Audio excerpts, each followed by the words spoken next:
കൃഷ്ണായ വാസുദേവായ ഹരയേ പരമാത്മനെ പ്രണതക്ലേശനാശായ ഗോവിന്ദായ നമോ നമഃ. ഹരിനാമകീർത്തനം ശ്ലോകം 3. ആനന്ദചിന്മയ ഹരേ ഗോപികാരമണ, ഞാനെന്ന ഭാവമിതു തോന്നായിക വേണമിഹ. തോന്നുന്നതാകിലഖിലം ഞാനിതെന്ന വഴി തോന്നേണമേ. വരദനാരായണായ നമഃ. നമുക്ക് ആ വാക്കുകളുടെ അർത്ഥം നോക്കാട്ടോ. ആനന്ദചിന്മയ രൂപ എന്ന് പറഞ്ഞാൽ എന്താ? പെർസോണിഫിക്കേഷൻ ഓഫ് എന്ത്? Knowledge, existence. അതായത് ഞാൻ എന്ന ഭാവം, ഞാനുണ്ട് എന്ന ഐ എക്സിസ്റ്റ് എന്നുള്ളത്, ആൻഡ് ആ ആനന്ദം. അതായത് പെർസോണിഫിക്കേഷൻ ഓഫ്, വേണമെങ്കിൽ നമുക്ക് ജ്ഞാനം, എന്താ പറയുക, എക്സിസ്റ്റൻസ്, പിന്നെ ആ ബ്ലിസ്, ഇറ്റേണൽ ബ്ലിസ്, അതിൻ്റെ പെർസോണിഫിക്കേഷനാണ്. ജ്ഞാനത്തിൻ്റെയും ആ എക്സിസ്റ്റ് എന്നുള്ള ആ ഭാവത്തിൻ്റെയും ആ ഇറ്റേണൽ ബ്ലിസ് എന്ന് പറയുമല്ലോ, അതിൻ്റെയും ഒരു രൂപം പൂണ്ടതാണെന്ന്. ആനന്ദചിന്മയ രൂപ, ഈ സച്ചിദാനന്ദം രൂപം പൂണ്ട ഹേ ഹരേ, എല്ലാ താപത്രയങ്ങളെയും ഉന്മൂലനം ചെയ്യുന്ന ഹരിക്കുന്ന ഹേ ഹരേ ഗോപികാരമണ. അത് 3 സംബോധനയാണ് കേട്ടോ. അതായത് ഗോപികമാരെ സന്തോഷിപ്പിച്ചവനെ, ആക്ച്വലി ജ്ഞാനം കൊടുത്ത് സന്തോഷിപ്പിച്ചവനെ എന്ന് നമ്മൾ വിചാരിക്കണം. ജ്ഞാനം തന്നെ നൽകി സന്തോഷിപ്പിച്ചു അല്ലേ.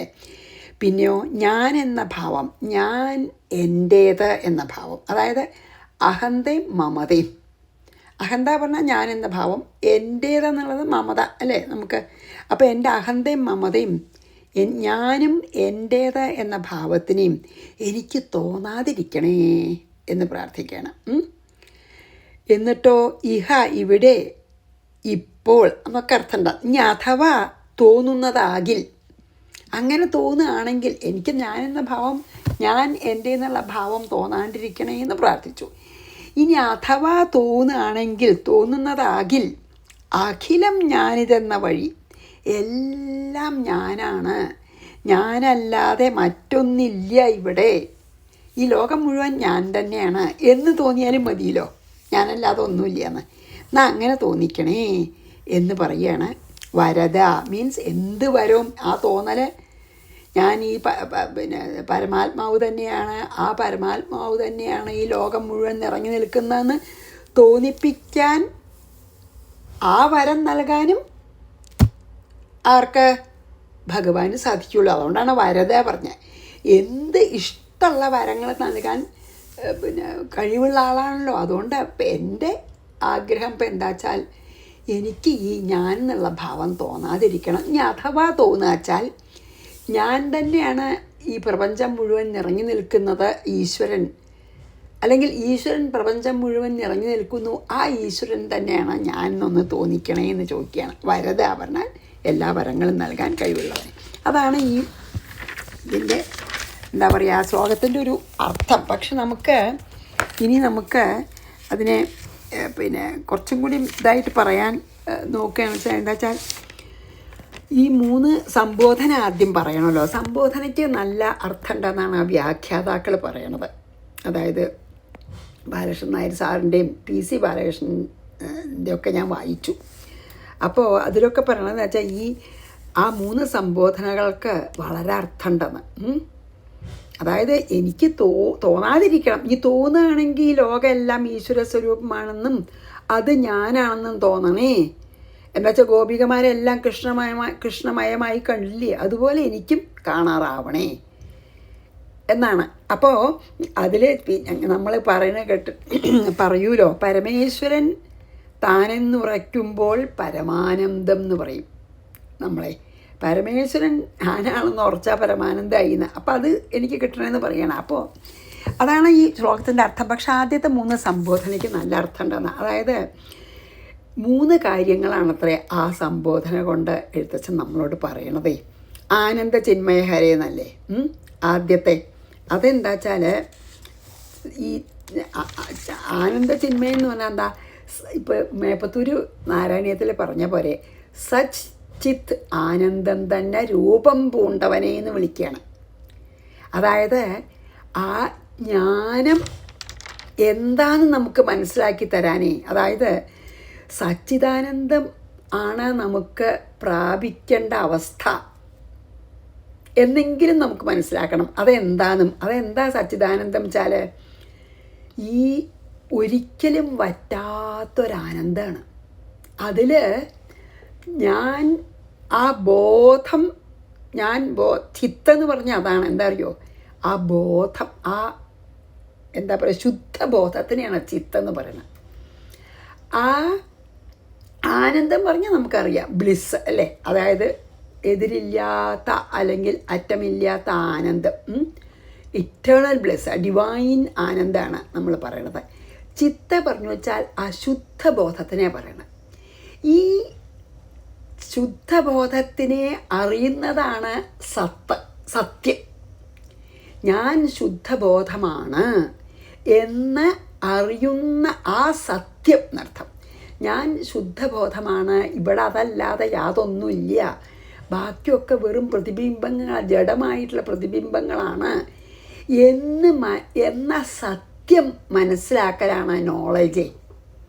അതാണ് സത് ചിത്ത് ആനന്ദം എന്ന് പറയുന്നത്. സത് എന്ന് പറഞ്ഞാൽ വെറും ബോധമാണ് ഞാൻ എന്ന് മനസ്സിലാക്കുന്ന ആ നോളജാണ്. ചിത്ത് പറഞ്ഞു വെച്ചാൽ ആ ബോധം തന്നെ, അതായത് ഐ എക്സിസ്റ്റ്, വേറെ ഒന്നുമില്ല ഇവിടെ, ആ ബോധം ആണ്. നമുക്ക് ആ ബോധം ഇല്ലെങ്കിൽ പിന്നെ പ്രപഞ്ചമില്ലല്ലോ അല്ലേ? ബോധം കേട്ടാൽ നമുക്ക് പ്രപഞ്ചമില്ല, ഡീപ്പ് സ്ലീപ്പിൽ പ്രപഞ്ചമില്ല. അപ്പം ആ നമുക്കുണ്ടെന്ന് തോന്നിക്കുന്ന, നമ്മൾ എക്സിസ്റ്റ് ചെയ്യണമെന്ന് തോന്നിക്കുന്ന ആ ബോധമാണ് ചിത്ത്. ആ ചിത്തിനെ ആനന്ദവും മനസ്സിലാക്കുക, അതറിയുന്നതാണ് നോളജ്. അതാണല്ലോ സത്യം. ശരിക്കും അതല്ലാതെ ഒന്നുമില്ല എന്നറിയുന്നതാണ് സത്യം, അല്ലെങ്കിൽ അതൊന്നല്ലാതെ ഒന്നുമില്ല എന്നതാണ് സത്യം. ആ സത്യം അറിയുന്നതിനെയാണ് സത്ത് എന്ന് പറയുന്നത്. അപ്പോൾ സത്തും ചിത്തും ആനന്ദവും, ഇംഗ്ലീഷിൽ അതിന് പിന്നെ നോളജ്, എക്സിസ്റ്റൻസ്, ബ്ലിസ് എന്ന് പറയും. അപ്പോൾ ഇവിടെ ചിന്മയ സ്വരൂപ എന്ന് പറഞ്ഞു വെച്ചാൽ ഭഗവാനെ വിളിക്കണത് എന്താ വെച്ചാൽ സത്തും ചിത്തും ആനന്ദം രൂപം പോകേണ്ടതാണ്. അപ്പോൾ ആദ്യം നമുക്ക് സത്യം എന്താണെന്ന് ഒരു ഗുരുവിൻ്റെ നിന്ന് മനസ്സിലാക്കണം. എന്നിട്ട് 3 കാര്യമാണ്, അതായത് സച്ചിത്ത്. അപ്പോൾ ആനന്ദ ചിന്മയ എന്ന് പറഞ്ഞതിൻ്റെ അർത്ഥം എന്താ വെച്ചാൽ ആ സത്യം മനസ്സിലാക്കാൻ നമുക്ക് ആദ്യം ഒരു ഗുരു വേണം. ആ ഗുരു നമുക്ക് എന്താണ് നമുക്ക് പ്രാപിക്കേണ്ടതെന്ന് മനസ്സിലാക്കി തന്നു കഴിഞ്ഞാൽ നമ്മൾ പിന്നെ എന്താ ചെയ്യേണ്ടത് അറിയോ? അതാണ് ചിന്മയ ആനന്ദ ചിന്മയ രൂപ. പിന്നെയോ പിന്നെന്താ ഗോപികാരമണ എന്നും പറഞ്ഞു ഇല്ലേ? ഗോപികാരമണൻ എന്ന് പറയാൻ ഇവിടെ എന്താ കാരണം വെച്ചാൽ നമ്മൾ അങ്ങനെ നമുക്ക് സത്യം ഗുരുവിൻ്റെ നിന്ന് മനസ്സിലായി കഴിഞ്ഞാൽ പിന്നെ നമ്മൾ വേണ്ടത് ആ ഒരു സ്റ്റേജിലെത്താൻ ശ്രമിക്കുകയല്ലേ. ആ ബ്രഹ്മൈക്യം ആണല്ലോ നമ്മുടെ ലക്ഷ്യം. ഇപ്പോൾ ഗുരു ഇത് മനസ്സിലാക്കി തന്നാൽ പിന്നെ ആ ബ്രഹ്മാനന്ദ രസത്തിൽ എത്തിച്ചേരാൻ നമ്മൾ ഇഷ്ടദേവതയെ ധ്യാനിക്കാൻ തുടങ്ങണം. അതാണ് ഗോപികാരമണ എന്ന പിന്നെ സംബോധന കൊണ്ട് ഉദ്ദേശിച്ചതാണ്. അതായത് അങ്ങനെ നമ്മൾ എന്താണ് നമുക്ക് എത്തേണ്ടതെന്ന് ഗുരുവെന്ന് മനസ്സിലാക്കിയിട്ട് ആ അവസ്ഥയിൽ എങ്ങനെ എത്തും എന്നുള്ളതിൻ്റെ ഒരു ഇതാണ് ഗോപികാരമണ എന്ന്. അതായത് ഗോപികമാരെ സന്തോഷിപ്പിച്ച ഭഗവാൻ, രമിപ്പിച്ച ഭഗവാൻ അല്ലേ? ഗോപികമാരെ എങ്ങനെ രമിപ്പിച്ചു? ജ്ഞാനം കൊടുത്തിട്ടേ. അപ്പം ആ ഭഗവാനെ പ്രാർത്ഥിച്ചാൽ നമുക്കും ജ്ഞാനം കിട്ടും. അതാണ് എന്താ പറഞ്ഞാൽ വെച്ചാൽ ഗോപികാരമണ എന്നുകൊണ്ട് ഉദ്ദേശിച്ചത് എന്താ വെച്ചാൽ നമ്മൾ ആ സത്യം എന്താണെന്ന് മനസ്സിലായി, അത് എത്തിയിട്ടില്ല. അത് കഴിഞ്ഞാൽ അതിലെത്താൻ വേണ്ടിയിട്ട് ഇഷ്ടദേവതയെ ധ്യാനിക്കാൻ തുടങ്ങണം. അങ്ങനെ നമ്മൾ ധ്യാനിച്ച് എല്ലാറ്റിലും ആ ഇഷ്ടദേവതയുടെ സാന്നിധ്യം കാണാറാവണം. എങ്ങനെ? ഗോപികമാരെ പോലെ. അതാണ് ഗോപികാരമണ പറഞ്ഞത്. ഗോപികമാർക്ക് എല്ലാം കൃഷ്ണനേ ഉള്ളൂ. അല്ലേ? കുട്ടിക്കാലത്തൊക്കെ കളിപ്പിച്ചു. അങ്ങനെ കുറച്ച് കഴിഞ്ഞപ്പോൾ എല്ലാം അവരെല്ലാം ത്യജിച്ച് കൃഷ്ണൻ, സർവം കൃഷ്ണമായി അവർക്ക്. അതെന്തുകൊണ്ടാണ്? എപ്പോഴും കൃഷ്ണനാണ് വിചാരിക്കണം. എന്ത് കണ്ടാലും അതിൽ കൃഷ്ണ സാന്നിധ്യം കാണാൻ തുടങ്ങി അവർ. അങ്ങനെ ധ്യാനിച്ച് ആ ഗോപികമാരെ എല്ലാറ്റിലും ആ ഇഷ്ടദേവതയുടെ, അവരുടെ ഇഷ്ടദേവത കൃഷ്ണൻ അല്ലേ, കൃഷ്ണൻ്റെ സാന്നിധ്യം കാണാൻ തുടങ്ങി. അതുപോലെ നമ്മളും എപ്പോഴും ഭഗവാനെ തന്നെ ധ്യാനിച്ച്, ഏത് ഇഷ്ടദേവതയിലും, ശിവനായാലും ഗണപതിയായാലും ഭഗവതിയായാലും വിരോധമില്ല, ആ ഇഷ്ടദേവതയെ ധ്യാനിച്ച് എല്ലാറ്റിലും ആ ഈശ്വരാംശം കാണാൻ തുടങ്ങണം. അങ്ങനെ നിരന്തരമായിട്ട് ചെയ്താൽ അങ്ങനെ കാണും. ഗോപികമാർക്ക് ഉദാഹരണം ഉണ്ടല്ലോ. അങ്ങനെ ഗോപികമാർ പോലെ ആയാൽ പിന്നെ ഭഗവാൻ എന്താ, നമ്മുടെ മനസ്സിനെ നല്ല ശുദ്ധാക്കും. അപ്പം നമ്മൾ ശരിക്കും മോക്ഷത്തിന് അർഹരാവും. ഈ മോക്ഷത്തിന് അർഹനാക്കുന്ന ആളായതുകൊണ്ടാണ് ഹരേ എന്നുള്ള സംബോധന ചെയ്തതാണ്. ആദ്യം ആനന്ദചിന്മയ എന്നുള്ളത് ഗുരുവിൻ്റെ കയ്യിൽ നമുക്ക് എവിടെയാണ് എത്തേണ്ടത്, ആ ബ്രഹ്മാത്മൈക്യം അല്ലെങ്കിൽ നമുക്ക് ആ സച്ചിദാനന്ദം തന്നെ ആയിത്തീരലാണ് നമ്മുടെ ലക്ഷ്യം എന്ന് മനസ്സിലാക്കിയതിന് ശേഷം പിന്നെ ഗോപികാരമണ ആ ഇഷ്ടദേവതയെ ധ്യാനിച്ച് എല്ലാറ്റിലും ഇഷ്ടദേവയുടെ സാന്നിധ്യം കാണാൻ തുടങ്ങുമ്പോഴേക്കും ഈ ഹരിയായിട്ടുള്ള എല്ലാ ദുഃഖങ്ങളെയും ഹരിക്കുന്ന ഈ ഹരി എന്തു ചെയ്യും? നമ്മളെ മോക്ഷത്തിന് അർഹരാക്കും. എല്ലാം ശുദ്ധമാക്കി മനസ്സ്. അതുകൊണ്ടാണ് ഈ മോക്ഷത്തിന് എല്ലാ ദുഃഖങ്ങളെയും എല്ലാ അഹന്തയും മമതയും മാറ്റി നമ്മളെ മോക്ഷത്തിന് അർഹരാക്കുന്നത് കൊണ്ടാണ് ഹരേ എന്ന് സംബോധന ചെയ്തത്. അപ്പോൾ 3 സംബോധനയ്ക്കും നല്ല അർത്ഥമുണ്ട്. എന്താ വെച്ചാൽ സാധാരണക്കാർക്കൊക്കെ ഈ നിഷ്കള ബ്രഹ്മത്തിനെ അല്ലെങ്കിൽ നിരാകാര ബ്രഹ്മത്തിനെ നമുക്ക് ആദ്യം തന്നെ ആരാധിക്കാൻ തുടങ്ങാൻ വളരെ വിഷമാണ്. അതുകൊണ്ടാണ് ഈ സകളമായിട്ട് തുടങ്ങൂ. അതായത് അത് പ്രത്യേകം പറയണത് എന്താ വെച്ചാൽ ഈ ആ കേവല ജ്ഞാനത്തിൽ എത്തണമെങ്കിൽ നമ്മൾ ധ്യാനം സകളത്തിൽ തുടങ്ങണം. അതായത് ഒരു രൂപത്തിലുള്ള, അതാണ് ഇഷ്ടദേവത പറഞ്ഞത്. എന്നിട്ട് മനസ്സിന് പറ്റി നിൽക്കാൻ എവിടെയെങ്കിലും ഒരു സ്ഥലം വേണമല്ലോ ആദ്യം നമുക്ക്. അതിനു വേണ്ടി ഇഷ്ടദേവതയെ നമ്മൾ സ്മരിച്ചു കൊണ്ടിരുന്നാൽ കുറച്ച് കഴിയുമ്പോൾ എല്ലാറ്റിലും നമ്മളെ ഇഷ്ടദേവയുടെ സാന്നിധ്യം കണ്ടു തുടങ്ങുമ്പോൾ നമ്മളെ മനസ്സ് ശുദ്ധമാകുമ്പോൾ സത്തും ചിത്തും ആനന്ദവും അനുഭവമാക്കുന്ന ആളാണ് ഹരി. മനസ്സിലായില്ലേ? അപ്പോൾ ശരിക്കും പറയാച്ചാൽ സാധാരണക്കാർക്ക് ഈ സാകാരത്തിൽ തുടങ്ങിയിട്ട് ചിത്തശുദ്ധി നേടിയിട്ട് വേണം നിരാകാര ബ്രഹ്മത്തിലെത്തി ബ്രഹ്മാത്മൈക്യം സംഭവിക്കാനേ. അപ്പോൾ ഈ 3 സംബോധനകളെ കൊണ്ട് എഴുത്തച്ഛൻ ശരിക്കും പറയാച്ചാൽ നമ്മുടെ ഉപാസനാക്രമമാണ് വിവരിച്ചു തന്നത്.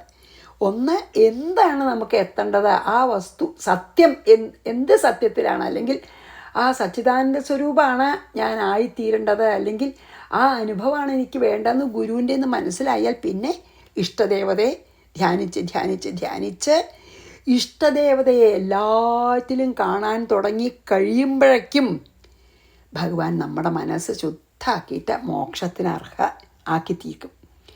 അപ്പോൾ ഉപാസനാക്രമമാണ് ഈ 3 സംബോധന കൊണ്ട് പറഞ്ഞത്.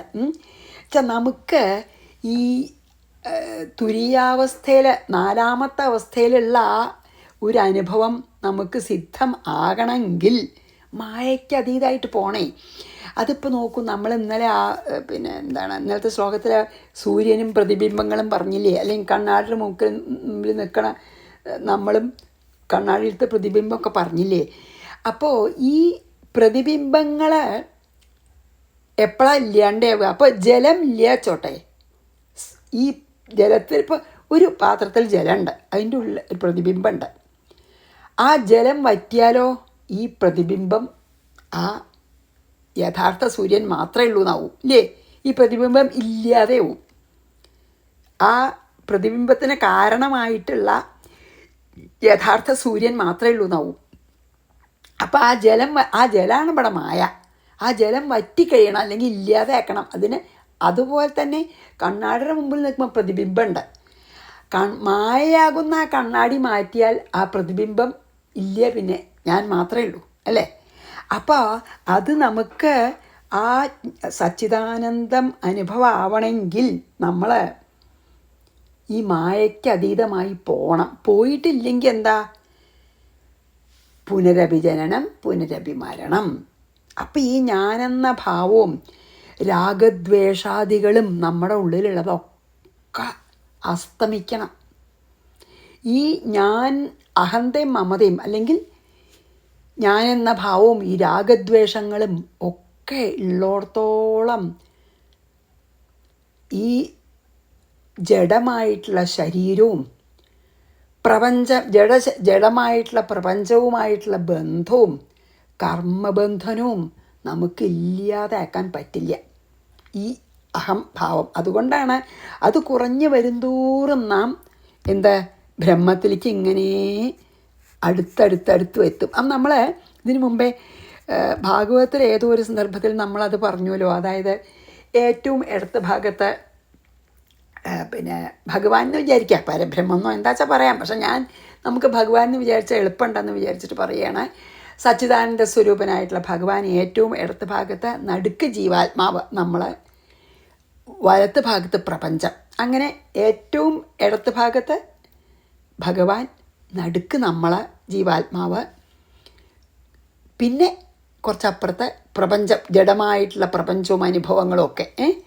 അപ്പോൾ ഇതിലെന്താ പറഞ്ഞ വെച്ചാൽ നമ്മൾ പ്രപഞ്ചത്തിനോട് അടുക്കും തോറും നമ്മൾ ഭഗവാനിൽ നിന്ന് അകലും,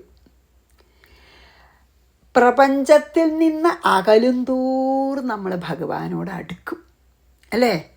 അതാണ് പറയണതിൽ പ്രപഞ്ചമായിട്ടുള്ള ബന്ധവും കർമ്മബന്ധനവും ഇല്ലാതെ ആക്കണം വെച്ചാൽ ഈ അഹന്തയും മമത കൊണ്ടാണല്ലോ ഞാൻ എൻ്റെ ഉണ്ടാവുകൊണ്ടാണ് ഈ ദേഹാഭിമാനം ഉണ്ടാവുകൊണ്ടാണ് നമുക്ക് ഇതൊക്കെ ശരിയെന്നും തോന്നണതേ. അപ്പോൾ നമ്മളിങ്ങനെ ഒരു ഇതിൽ നിൽക്കുകയാണെങ്കിൽ നമ്മൾ എത്രത്തോളം പ്രപഞ്ചത്തിലേക്ക് നീങ്ങണോ, അതായത് നമ്മൾ എത്രത്തോളം വേൾഡ്ലി ആവണോ, എത്രത്തോളം ലോകത്തിൽ മുഴുകണോ അത്രത്തോളം ഭഗവാനിൽ നിന്ന് അകന്നകന്ന് പോവുകയാണ്. എത്രത്തോളം ലോകത്തിൽ നിന്ന് അകന്ന് നിൽക്കുന്നുവോ അത്രത്തോളം ഭഗവാന്റെ അടുത്തേക്ക് പോവുകയാണ്. അപ്പോൾ ഈ അഹന്തയും മമതയും തീരെ നശിച്ചാൽ നമുക്ക് ബ്രഹ്മാത്മൈക്യം അല്ലെങ്കിൽ മോക്ഷം ലഭിക്കണം. ഇനി ഇങ്ങനെ ഞാൻ ജീവാത്മാവ് പരമാത്മാവ് വേറെ എന്ന ഭേദഭാവന ഇല്ലാതെ ആക്കാനാണ് ഇത് പറഞ്ഞത്. ഇഷ്ടദേവത, അത് ആദ്യത്തെ 3 സംബോധനയിൽ വന്നതേ. നമുക്ക് ഒരു കാര്യമുണ്ട്. അപ്പോൾ നമുക്ക് ഞാൻ ജീവാത്മാവാണ്, ഭഗവാൻ പരമാത്മാവാണ്, വേറെയാണ്. ആ ഭേദഭാവന ഇല്ലാതെ ആക്കാൻ നമുക്ക് പ്രാർത്ഥിക്കാം, ശരിയാണ്. പക്ഷെ പ്രവർത്തിക്കും കൂടി വേണമല്ലോ. ആ പ്രാർത്ഥന ഫലവത്താവണമെങ്കിൽ ഭഗവാന്റെ അനുഗ്രഹത്തോടു കൂടി പ്രവർത്തിക്കും വേണം. അതാണ് ആ പരമാത്മാവ്, അതാണ് പറഞ്ഞതിൽ അറിയോ, ആ പരമാത്മാവ് ഉണ്ടല്ലോ ഞാൻ തന്നെയാണെന്നും ഈ കാണുന്നതെല്ലാം ആ ശക്തിയുടേതാണെന്നും നമ്മൾ നിരന്തരം ഭാവന ചെയ്യണം. നിരന്തരം ഭാവന ചെയ്യണം എന്ന് പറയാൻ പറ്റില്ല, നിരന്തരം ഭാവന ചെയ്യാൻ ശ്രമിക്കണം. അല്ലെങ്കിൽ നിരന്തരം ഭാവന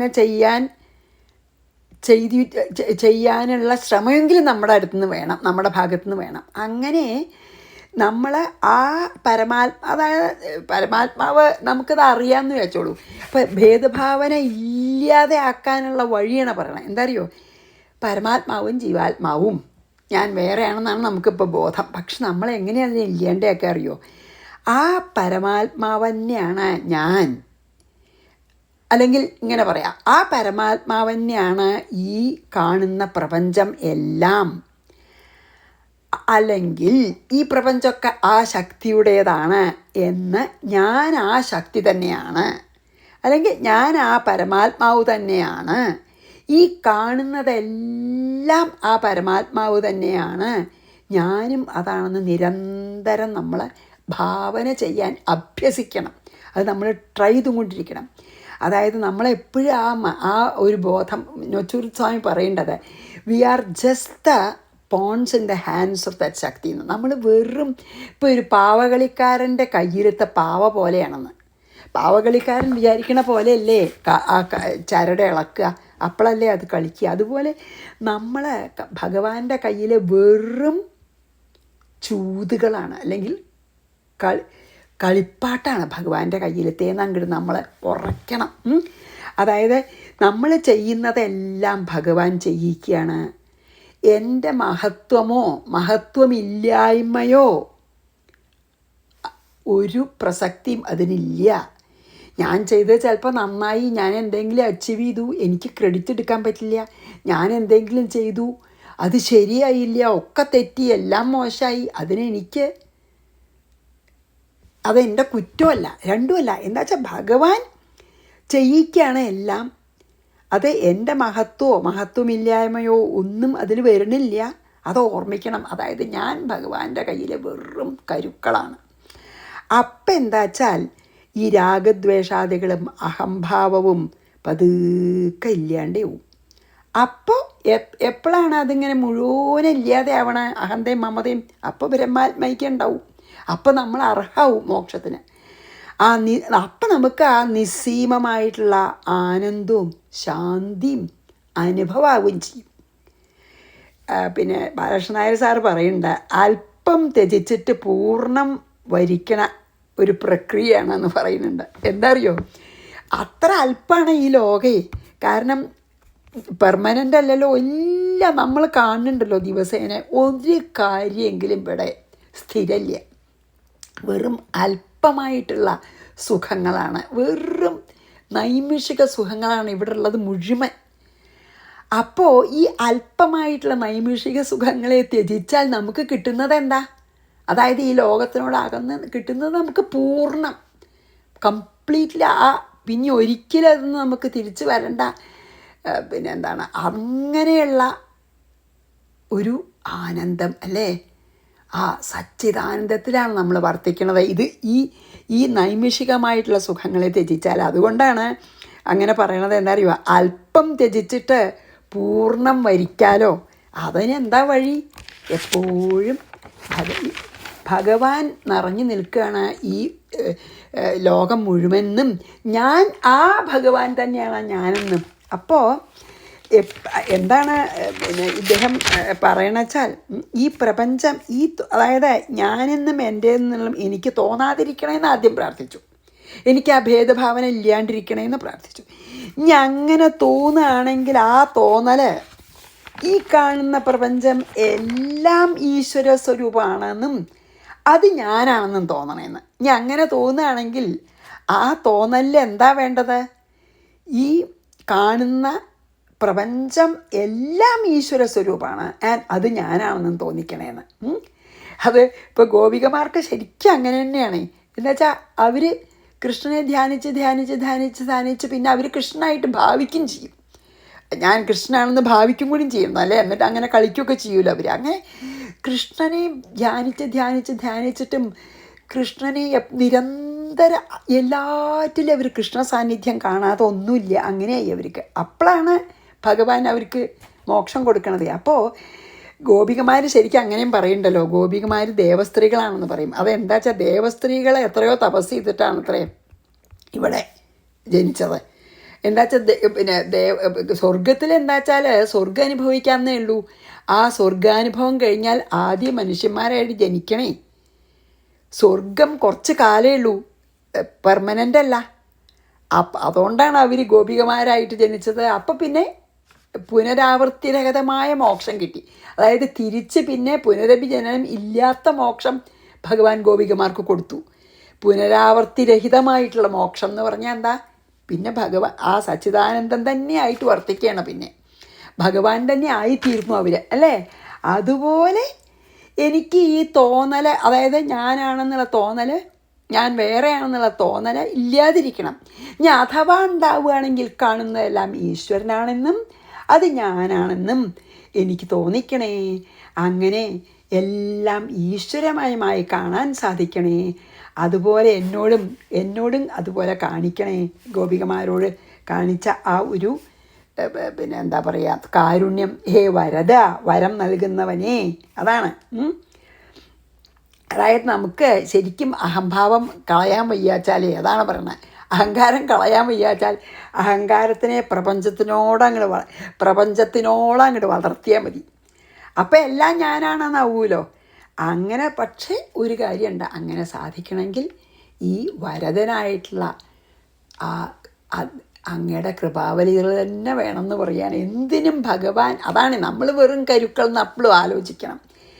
അത് സാധിക്കണമെങ്കിൽ ഭഗവത് കൃപ കൊണ്ട് മാത്രമേ പറ്റുള്ളൂ. ഹേ വരദ, അതെനിക്ക് നൽകണേ എന്നാണ് പറയുന്നത്. അപ്പോൾ ഇത് ഒന്നും കൂടി വായിച്ച് ഞാൻ നിർത്താം. ആനന്ദ ചിന്മയ ഹരേ ഗോപികാരമണ, ഞാനെന്ന ഭാവമിതു തോന്നായിക വേണമിഹ, തോന്നുന്നതാഖിലഖിലം ഞാനിതെന്ന വഴി തോന്നേണമേ, വരദ നാരായണായ നമഃ. ശ്രീകൃഷ്ണാർപ്പണമസ്തു. സർവത്ര ഗോവിന്ദനാമ സങ്കീർത്തനം. ഗോവിന്ദ ഗോവിന്ദ.